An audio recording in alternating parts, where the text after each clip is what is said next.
My childhood trauma happened so long ago. It won't matter now. Are you a mama who's had that thought? Journeying into mamahood, thinking that your childhood trauma that you experienced so many years ago, it's so far in the past that it will not impact your transition and journey through motherhood. That was me. I thought that. And boy, oh boy, was I wrong. Was I wrong? Like, so wrong. Hey there. If you don't know me, my name is Emily Clickhorn. I am a trauma recovery coach. I help new mamas who are navigating triggers from childhood to break free from their childhood trauma so that they can become the mama that they needed for their little ones. Today, I want to share with you a few strategies that I personally have found helpful to overcome the postpartum shame that I experienced and the trauma train. So let's dive right in, shall we? So, yeah, I thought that because my childhood trauma was so far in the past, that it would not impact my transition into and journey through mamahood. And holy moly, was I wrong? Like almost instantly was I wrong. My fight or flight response was so triggered that I did not know what to do. I I wanted so badly to become a mom. I wanted to give my husband the opportunity to be a father. And I wanted to be connected to another human being in that way. I longed that connection. However, during pregnancy, I started to question, am I going to be a good mom? Do I have what it takes?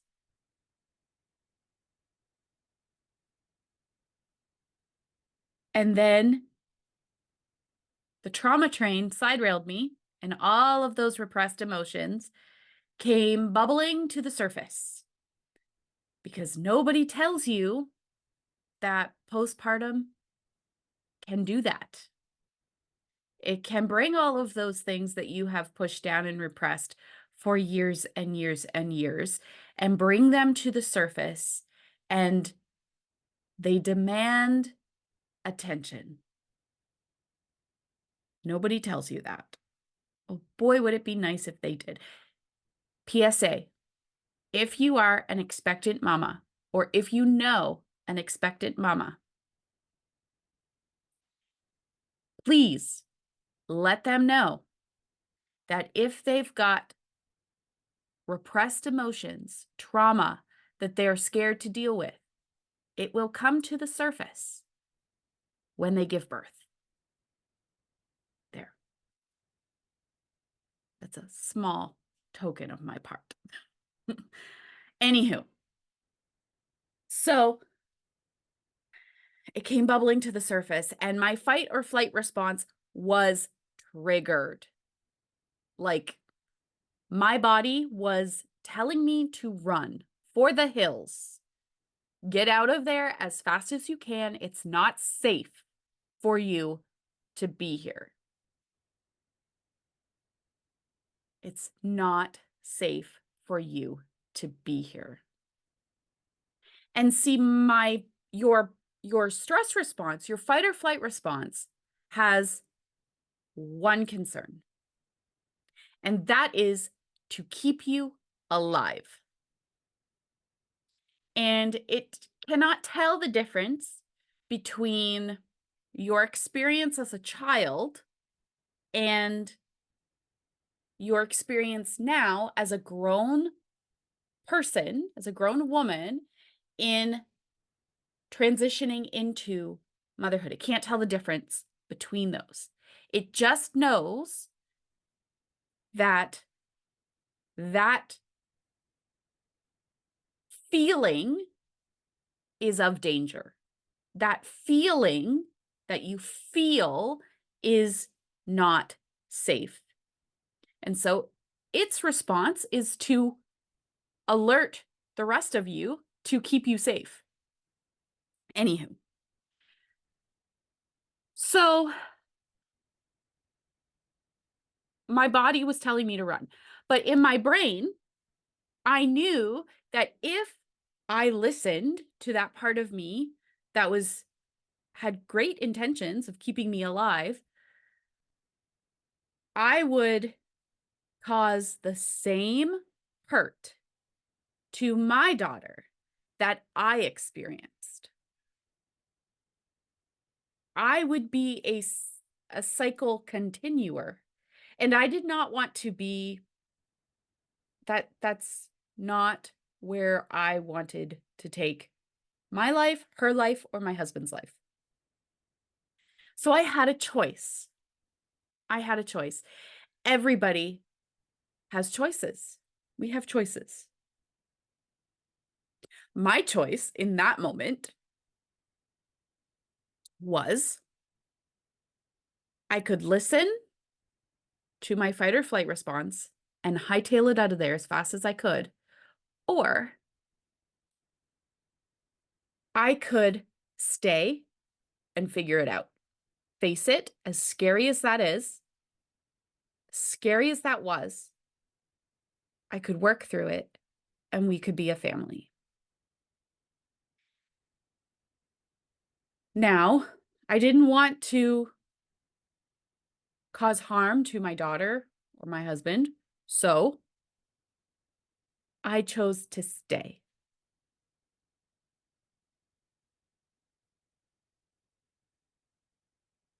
And that was a hard choice. That was a hard choice because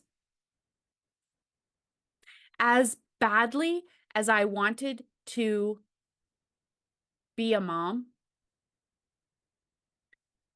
I also really hated it. I hated being a mom. And that's not because I didn't love my daughter. I love my daughter beyond life itself. And it took me a long time, first of all, to admit to my husband that I hated being a mom, but to also dig to the root cause of that. And maybe someday down the line, I will share with you the reason why I hated being a mom. So, for the longest time, at the beginning of my mamahood journey, my transition into mamahood, I suffered in silence. And you might be right there too. You hate being a mom, but you don't want to tell anybody because that might make you an awful person. That might make you a terrible mom. But today I'm going to share some strategies, some tips that will help you to overcome that shame. So let's dive in. The first thing that I found incredibly helpful was finding someone who could understand, hold space for me to work through some of my feelings. So for you, if that is a friend, a mom friend who's dealt with some hard stuff, who can see your perspective, you don't want to open up to someone who's going to gaslight you and make you feel rotten about it because you feel rotten about it yourself. You don't need that. You don't need the judgment. You want to find somebody who's going to listen to you and hold space for you. So if that's a therapist, if that's a friend, if that is an online mom community, be careful with some of those because they can be vicious. You need to find someone you can talk to. My DMs are always open. Another thing that I found incredibly helpful was taking advantage of my daughter's nap times. This is easier when they're younger than when they're older and they have longer awake times. So during the 4th trimester, when I was in the darkest point of my journey and my daughter's awake windows were super short and her time napping and sleeping was was greater, I was able to process some of those emotions. Some things that I would recommend for you to try building your toolbox is learning mindful breathing. Now, this feels really odd at first, especially if you are early in your healing journey, because as trauma survivors, we tend to hold our breath. So, learning how to breathe, I actually had a very hard time learning how to breathe because I felt like I couldn't breathe. Anywho, it is possible. It is possible. My favorite one, I'm going to share with you my favorite breathing technique. It's called 557 breathing. You breathe, you inhale for a count of 5. You exhale, or sorry, you hold it for a count of 5. And then you exhale for a count of 7. So your exhale is going to be very slow. And you repeat that over and over and over until your body starts to feel calm. Because here's the thing.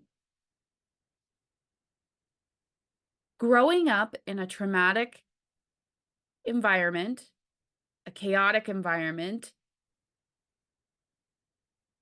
your nervous system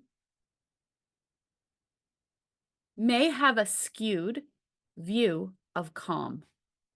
You might not really know what calm feels like because stress has been such a huge part of your life. And so, in order for you to eventually teach your child how to regulate their emotions, you first have to learn how to regulate your emotions. And so, teaching your nervous system what calm feels like is a huge part of that. Another thing that I have found incredibly helpful, if talking isn't something that you are comfortable doing, maybe when you were growing up using your voice, what wasn't safe, it wasn't for me. So I turned to journaling. Now, the trick with this is not judging yourself for what you write. If you're going to judge yourself for what you write, you're defeating the purpose. if you are able to put your guard down and write and let it out,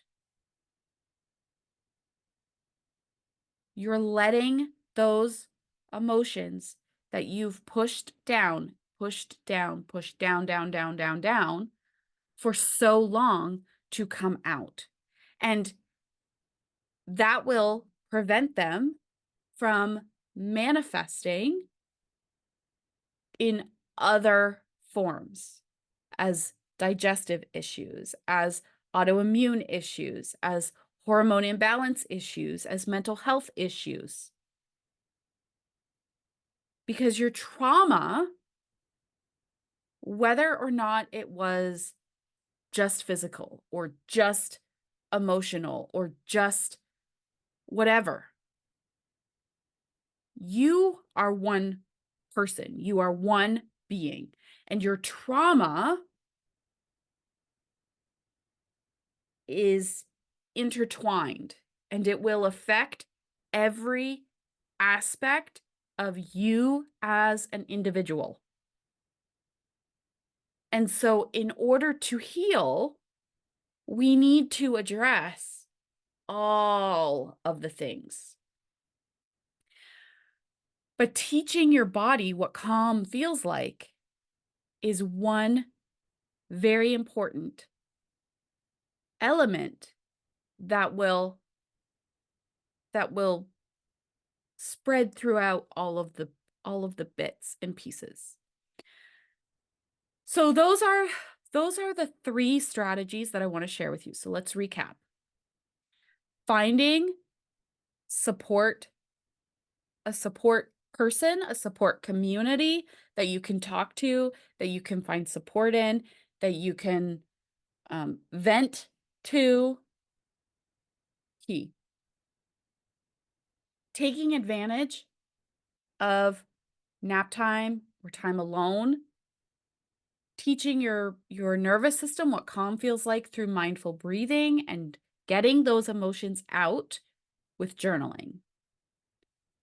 I hope you found this helpful. If you did, click the like button, the subscribe button, leave a comment down below. Let me know what you thought. I do read all of the comments. I love to read your comments and respond to you. I hope to see you again sometime soon. Bye-bye.